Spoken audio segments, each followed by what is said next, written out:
Assalamualaikum warahmatullahi wabarakatuh. Kali ini Waalaikumsalam kita wabarakatuh. membahas tentang bias dan sampling error atau pengambilan sampel. Jadi sampling itu fungsinya mengambil sampel dari populasi. Itu ya, jadi pentingnya seperti itu. Nah, kenapa kok nggak diambil semuanya? Nah, ini kan eh, kalau satu kota masa diambil semuanya satu kota gitu loh. Berkenaan dengan biaya, waktu, maka diambil sebuah sampel ya. Nah, sampel ini sudah mewakili populasi. Itu harapan dari peneliti. Sampelnya sudah bisa mewakili populasi yang ada gitu ya.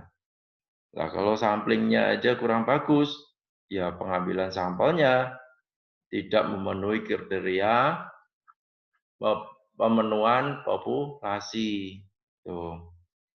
Ya, pengambilan sampling itu harus benar-benar bagus. The basic ideal behind sampling, basic knowledge of information about a whole class, a similar object, or even usually called population. Nah, itu ya yang saya terangkan tadi. We also some of this. Nah, ketika kita mengobservasi semuanya, masyarakat dan lain sebagainya, maka dari evaluasi itu, dari observasi itu, kita bisa mengetahui sampel-sampel mana yang bagus. Nah, dari situlah kita kumpulkan populasinya. Setelah itu, barulah kita menggunakan teknik sampling. Gitu ya. We extend our finding to the entries class. Nah, misalkan di dalam kelas ya, satu kelas kan kita kalau masa diambil semuanya ya, maka kita bisa mengambil sebagian untuk mewakili kelas tersebut.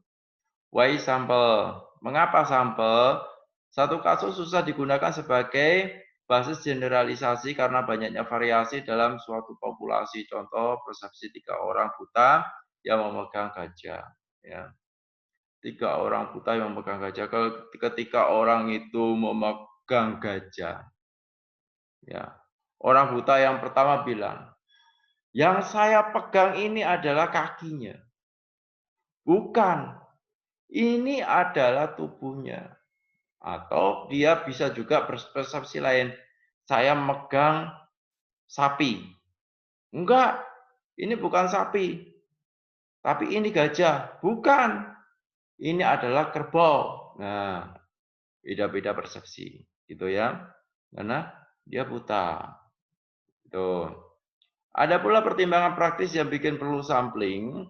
Research often want to know something about the specific social group or population that for reason of size. Jadi ada beberapa yang berkesimpulan bahwa kenapa harus diambil sebuah sampel dari populasi tersebut.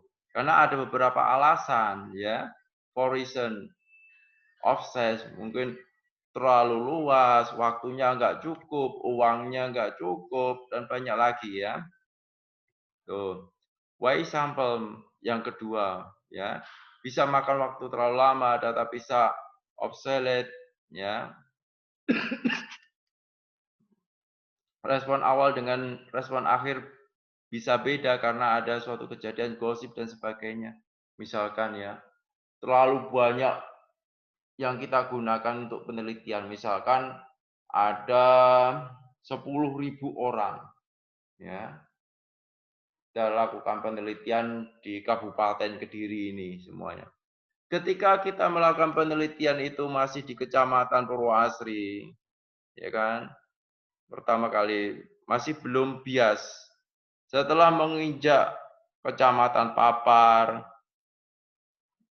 sampelnya sudah mulai bias karena ada beberapa gosip yang dari Purwoasri. Oh gini. Nah itu. Itu namanya terlalu banyak populasi atau terlalu banyak sampel. Akhirnya penelitiannya nggak valid nanti. Malahan seperti itu ya. Di samping itu, kalau sampelnya ini terlalu besar banget, maka biaya yang dibutuhkan juga semakin besar. Ini alasan ketiga ya, mengapa sampel yang ketiga. Mempelajari populasi malah bisa jadi hasilnya nggak akurat, terutama populasinya besar. Tuh, manajemen proyeknya lebih gampang dengan sampling. Bisa ada waktu tambahan untuk memperbaiki interview, kuesioner, dan desain. Ketika kita melakukan penelitian dengan sampel yang sudah diperkirakan dapat mewakili populasi, jadi tidak terlalu besar, maka ketika ada error system, entah itu di dalam kuesioner kita, entah itu di dalam interview kita, sedini mungkin bisa memperbaikinya, gitu loh ya. Prosedur mendapatkan responden yang sulit ditemukan, rekrutmen pendidikan dan latihan, serta supervisi data kolektor. Tuh. Ini definisi populasi. Setelah menentukan unit analisis, definisikan populasi yang mau diteliti. Definisi dari sekumpulan unit yang membentuk populasi dari beberapa orang yang bergabung menjadi satu. Itu namanya populasi. Top down dari atas ke bawah. Tentukan populasi dulu, kemudian turun ke sampel.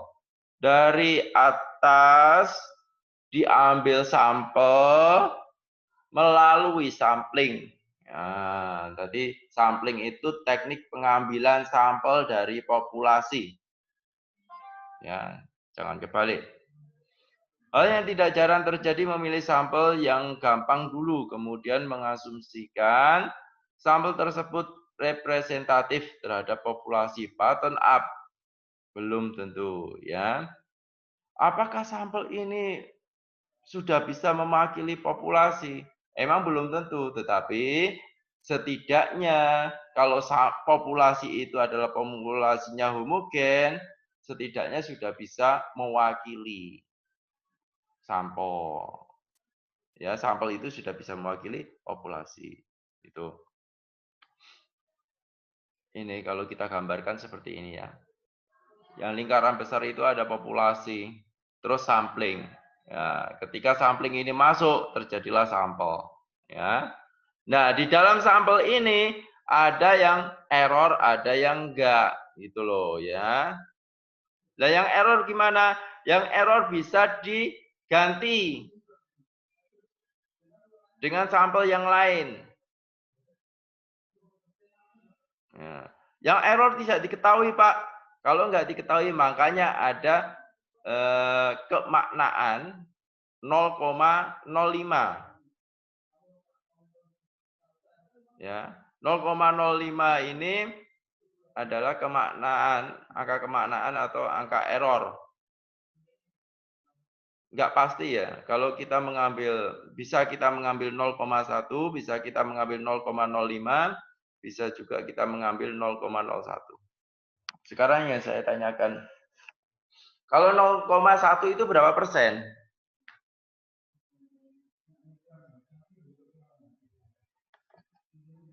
Silvi.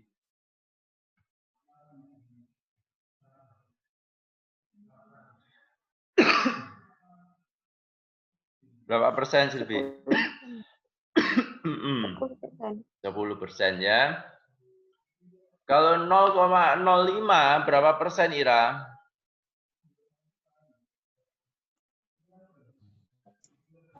50%, Pak. Silvi berapa persen? 5%. 5%. Ira belajar ya matematikanya. Ada intinya adalah di belakang koma ini ada 2 angka. Gitu ya. 2 angka. Kalau 0,5 itu 50%. Tapi kalau 0,05 itu 5%. Gitu ya. Makanya dikasih 0,05 itu angka kemaknaan atau angka error. disebut penelitian ini emang nggak 100% valid gitu. Makanya ada angka error seperti itu. Berarti yang dianggap data yang error adalah 5%. Gitu ya.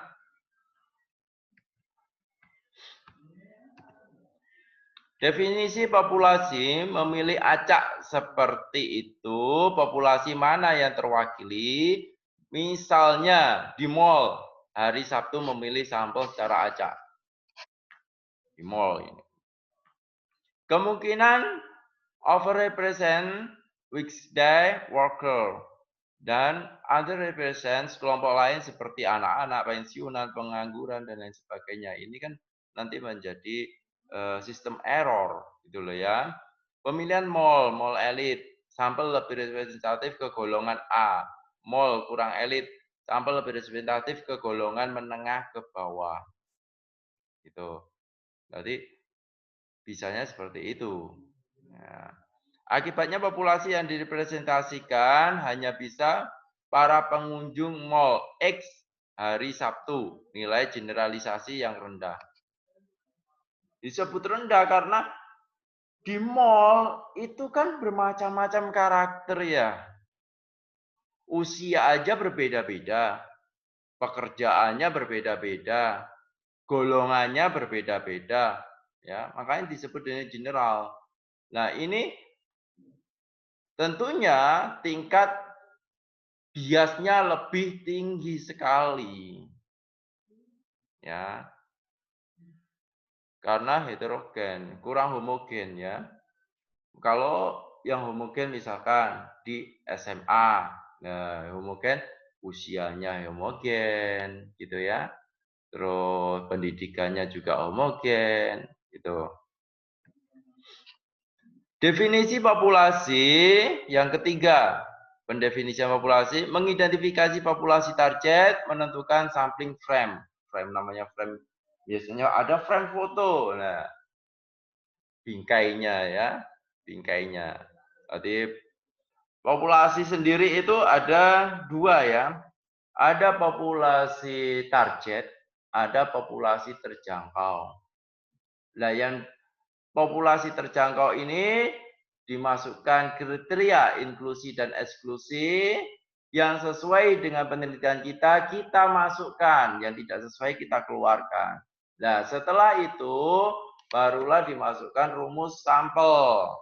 Terus jenis sampelnya diambil, setelah itu kita bisa mendapatkan sampel yang benar-benar bagus. Yang bisa kita anggap sebagai sampel yang dapat mewakili dari populasi target. Dari populasi terjangkau terutama ya. Kalau target ini gini loh. Misalkan penelitian kita berkenaan dengan kenakalan remaja.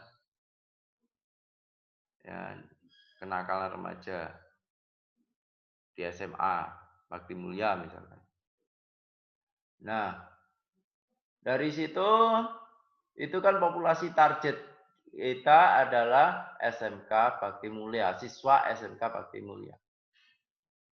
Setelah itu populasi terjangkau. Kita ngambil yang laki-laki aja dah, biar lebih enak misalkan ya. Berarti terjangkau kita yang laki-laki. Atau kita ngambil yang kelas 3 aja, kelas 2 aja, yang laki-laki itu terjangkau kita. Kelas 2 laki-laki. Ya. Setelah itu dimasukkan kriteria inklusi dan eksklusi. Yang tidak termasuk kriteria inklusi dan eksklusi dikeluarkan, kita mendapatkan populasi yang bagus. Masukkan sampling, misalkan melalui sampling, sampel random, yaitu dikocok, diacak, kita mendapatkan sampel yang dapat mewakili dari populasi. Itu ya. Yang keempat, populasi target tentukan kriteria yang digunakan untuk menentukan kasus-kasus item-item ini kriteria inklusi eksklusi. Apa yang masuk populasi dan kasus mana yang harus dikeluarkan dari populasi. Kenapa memilih target populasi? A, tujuan dan pertimbangan praktis mempengaruhi seperti setiap hal lainnya. Ada reasoning-nya, gitu ya. Ada alasannya. Kenapa aku harus mengambil kelas 2 tadi? Ya, dikarenakan yang pertama, kelas 2 itu sudah berpengalaman tidak seperti kelas 1 yang kurang berpengalaman. Kelas 2 itu sudah mengenal sekolahannya, sudah mengenal teman-temannya, dan sudah mendapatkan teman-teman yang ada di luar sana. Kenapa kok nggak kelas 3 aja lebih berpengalaman? Iya, kelas ketiga itu biasanya lebih tobat, karena menghadapi ujian nasional. Nah, itu alasan ya, itu harus ditulis di dalam penelitian. Contoh-contoh alasan seperti itu.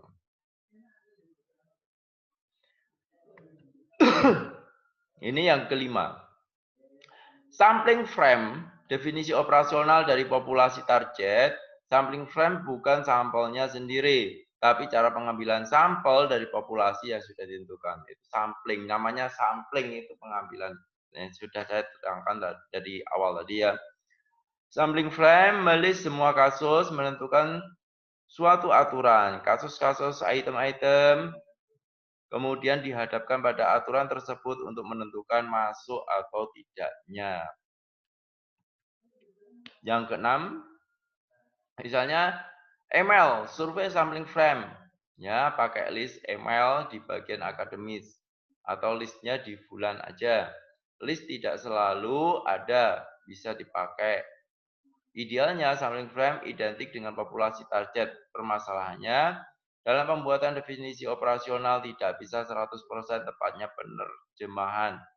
Semakin tidak tepat penerjemahan, perlu dipertimbangkan sampling frame yang lain. Nanti di definisi operasional itu ya, itu benar-benar peneliti bermain di situ. Yang pertama adalah kolom pertama itu variabel. Kolom kedua definisi, ya definisinya variabel yang sudah ada di kolom pertama. Kolom ketiga biasanya skala, skalanya menggunakan apa?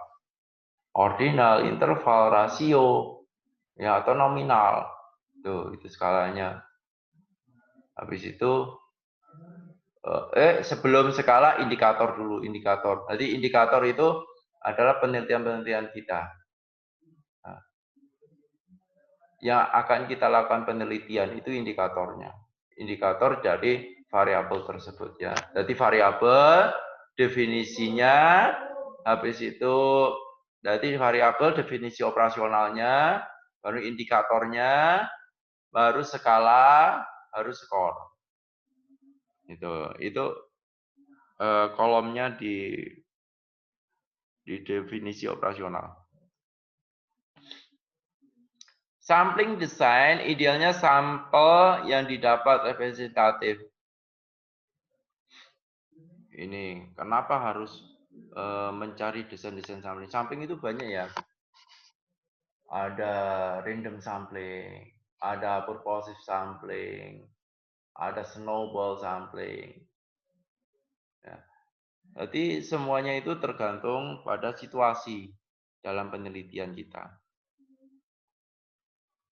Misalnya populasi mahasiswa program S1 Fasilkom, berarti sampel ada mahasiswa dari tiap-tiap angkatan yang ada di populasi dengan proporsi yang sama, jumlah pria dan wanita yang proporsinya sama, yang kos di rumah lainnya dan seterusnya sesuai karakteristik populasi sangat susah. Kalau kos-kosan bisa sama, kalau sekolahan bisa sama, ya. Tapi kalau sudah karakteristik, namanya karakteristik individu itu berbeda-beda. Karena sifat dan perilaku individu itu berbeda-beda ya, berbeda-beda. Dapat dilihat sangat kecil kemungkinan bisa didapat sampel yang 100% representatif. Nggak bisa. Ya. 100% representatif nggak bisa. Pasti ada yang bias error. Nah, bias errornya ini setidaknya diminimalkan. Kalau kita menghilangkan nggak bisa. tapi diminimalkan dengan cara itu tadi, cara pengambilan sampelnya, samplingnya sudah benar, populasinya benar, ya. Jadi meminimalkan bias. Bahasanya meminimalkan, kalau menghilangkan bias itu nggak bisa. Oleh karena itu, istilah representatif kemudian mengacu pada karakteristik populasi yang spesifik yang mau diteliti dan tidak dapat kualitas sampel secara keseluruhan. Ini sampling design yang ketiga. Kualitas sampel dilihat dari prosedur yang digunakan, yaitu sampling desainnya. Seperti juga bagian-bagian lain, prosedur benar, hasil pasti benar. Kalau cara kita pengambilan sampelnya sudah benar, ya setidaknya hasilnya juga bagus gitu loh.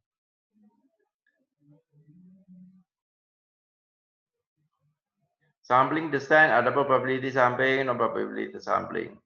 Gitu ya.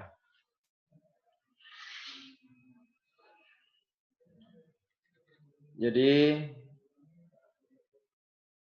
ya sebaiknya gimana, Pak? Sebaiknya itu sampling itu populasinya harus benar-benar homogen atau enggak? Ya semuanya tergantung pada judulnya. Judulnya apa dulu? Terus topik permasalahannya apa? Gitu. Harus disesuaikan. Kalau enggak disesuaikan ya gimana?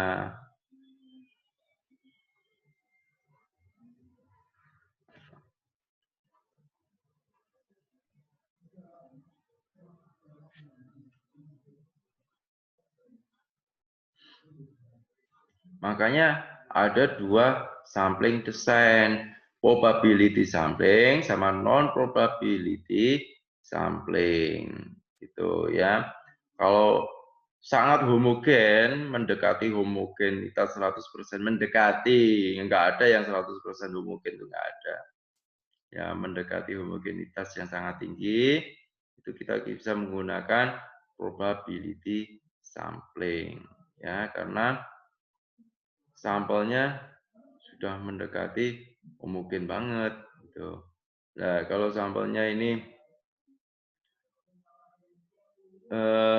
kurang mendekati, maka kita bisa menggunakan non probability sampling. Ya, itu.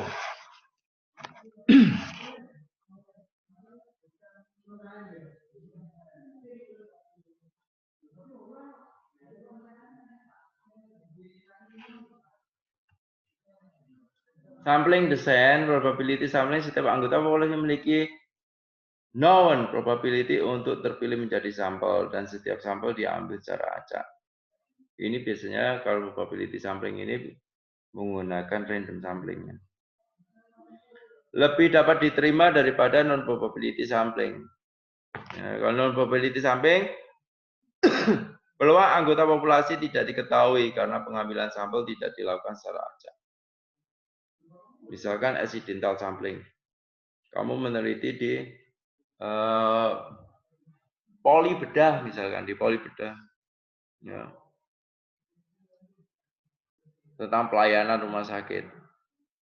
Ketika kamu menggunakan non probability sampling, maka siapa yang datang accidental sampling, maka siapa aja yang datang ke poli bedah, maka akan kamu teliti. Pokoknya asalkan dia sesuai dengan kriteria inklusi dan eksklusi saya. Ya, ini non probability sampling. Sampling design, kelebihan probability sampling tidak ada investigator bias dalam pemilihan sampel. Karena diminimalkan ya, biasanya diminimalkan.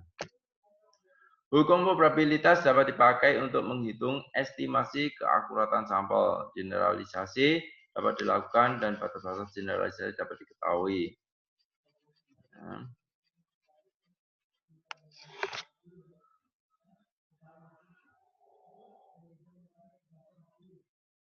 Ini. Jadi with no probability sampling, the population is undefined and the laws of probability do not apply. Jadi kalau kamu menggunakan probability sampling seminimal mungkin, kamu bisa menghindari bias yang sangat tinggi. Probability sampling always involves the process of random selection at some stage. Jadi ketika kamu menggunakan probability sampling, setidaknya kamu menggunakan sampling random, ya diacak. Kalau diacak itu mempunyai kesempatan 50% untuk dipilih. Probability sampling diantaranya ada simple random sampling, stratified random sampling, ya, ada cluster sampling, cluster dikelas-kelaskan, systematic sampling, ini juga probability. Probability sampling, systematic sampling. Setiap anggota populasi punya kesempatan sama untuk dipilih. Misalnya pengambilan secara acak dari suatu daftar. Itu ya. Misalnya namanya kamu tulis di kayak arisan ya, kayak arisan di kertas yang disobek-sobek itu. Tulis itu. Setelah itu kamu acak. Itu aja caranya mudah ya. Sampling error, standard error, confidence level, confidence interval, principle of probability sampling theory. Menggunakan data berapa jumlah rata-rata ya silver queen yang dimakan mahasiswa dalam satu hari sebagai ilustrasi. Ya. Populasi 8 mahasiswa misalkan. Jumlah sampel 2 mahasiswa bisa lebih. Kemudian pasangan tertentu 2 mahasiswa terpilih jadi sampel 1. Ini ya.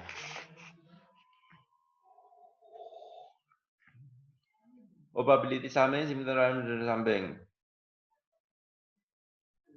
Ada mahasiswa ya A sampai H. Setelah itu silver queen-nya ada yang 3, 1, 2, 2, 3. Dan lain sebagainya. Terus digolongkan ya. Yang mana aja.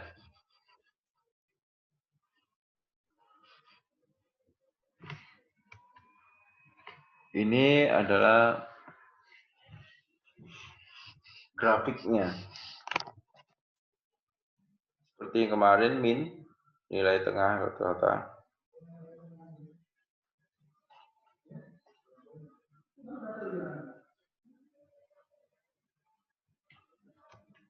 Kita lanjut probability sampling, simple random sampling.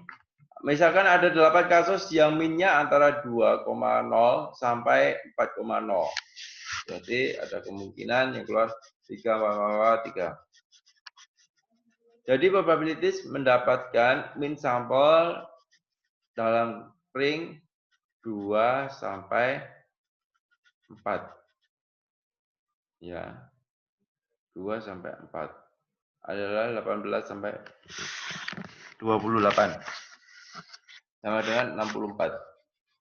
Untuk jumlah sampel 4 tidak diperhatikan penghitungannya di sini probability dapat di min sampel dalam ring 2 sampai 4. Ya.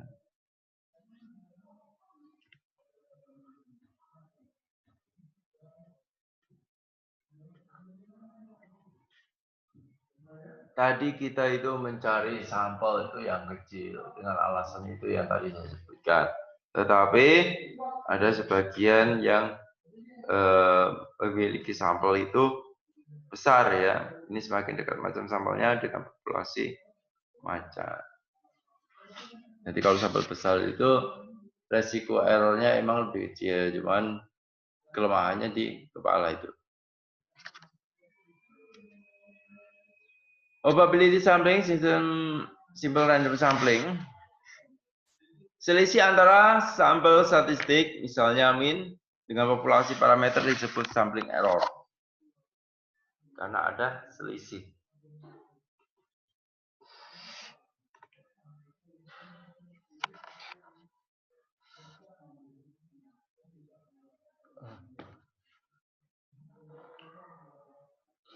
Nilai sampling errornya 2,5 misalkan. Sampling errornya 1,5. Satuan pengukuran untuk rata-rata dari error 2 dari sebelum distribusi frekuensi disebut kaitan buta. Semakin besar sampel, semakin kecil standar errornya gitu ya. Kalau data itu kamu masukkan di dalam statistik ya. Kalau populasi kamu semakin besar, maka di dalam statistik itu disebutkan bahwa sistem errornya akan semakin kecil, tapi sebaliknya juga ya.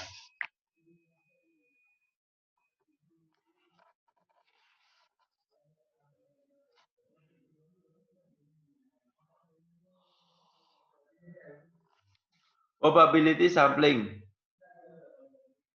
simple random sampling, ya selisih antara sampel statistik, sampling mean dengan populasi parameter disebut sampling error, ya disebut sampling error.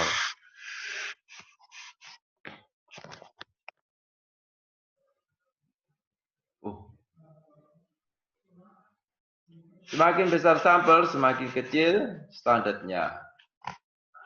Tuh ya. Standar apa ini? Ini yang disebut adalah standar ketika kita melakukan perjalanan penyakit.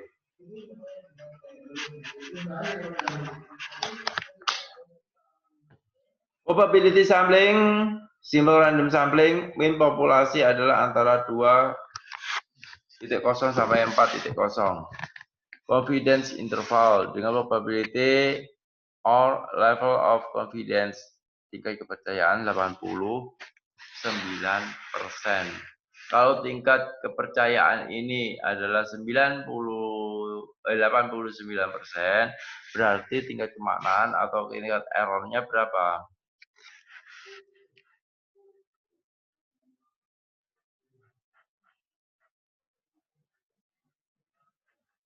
Misbah.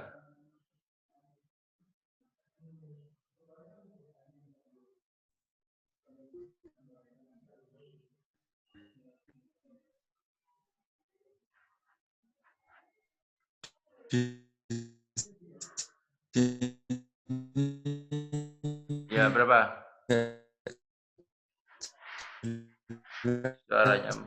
Suaranya nggak jelas, Misbah. Nggak jelas. Oh, waduh.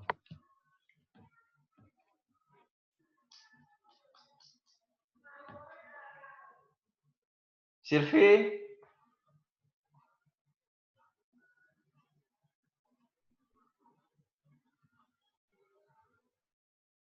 Gimana Silvi? Gimana tadi, Pak? Kalau tingkat kepercayaannya 89%, berarti yang bias atau yang error berapa?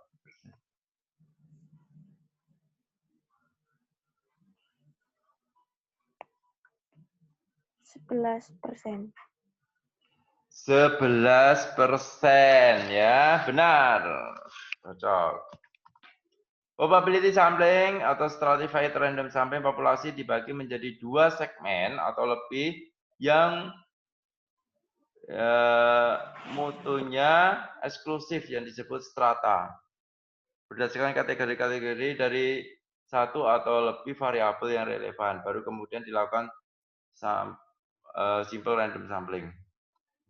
Ya, ini probability sampling yang stratified random sampling. Jadi kalau stratified keep dari kata strata berarti beberapa tingkat. Misalkan gini, kamu ke SMK, penelitian kamu ke SMK, ya, populasi targetnya SMK, populasi terjangkaunya adalah siswa putra. Nah, siswa putra ini kan ada di kelas 1, 2, 3. Gimana ini? Nah, kamu bisa menggunakan stratified random sampling. Berarti setiap tingkatan diambil. Misalkan setiap tingkatan diambil 10 sesuai dengan rumusnya. Ya, berarti kelas 1 kamu mengambil sampel 10, kelas 2 kamu mengambil sampel 10, kelas 3 kamu mengambil sampel 10. Itu namanya stratified random sampling. Ya, ambilannya diacak.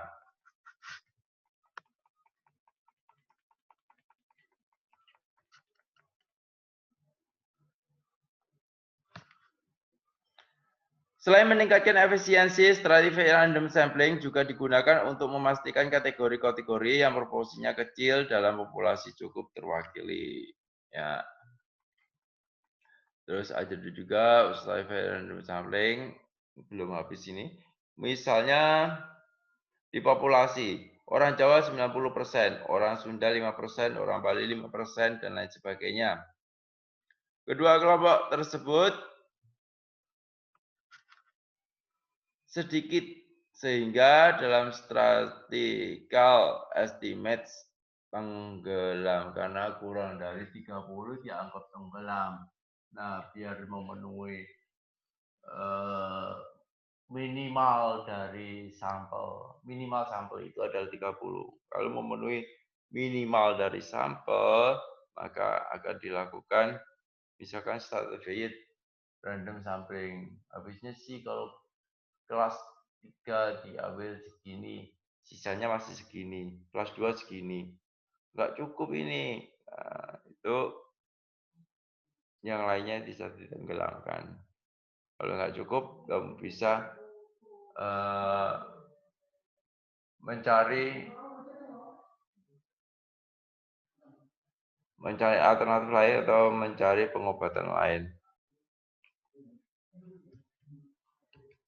Ada disproportionate stratified random sampling. Kalau ada kata disproportionate, ya ada proportionate, ada disproportionate.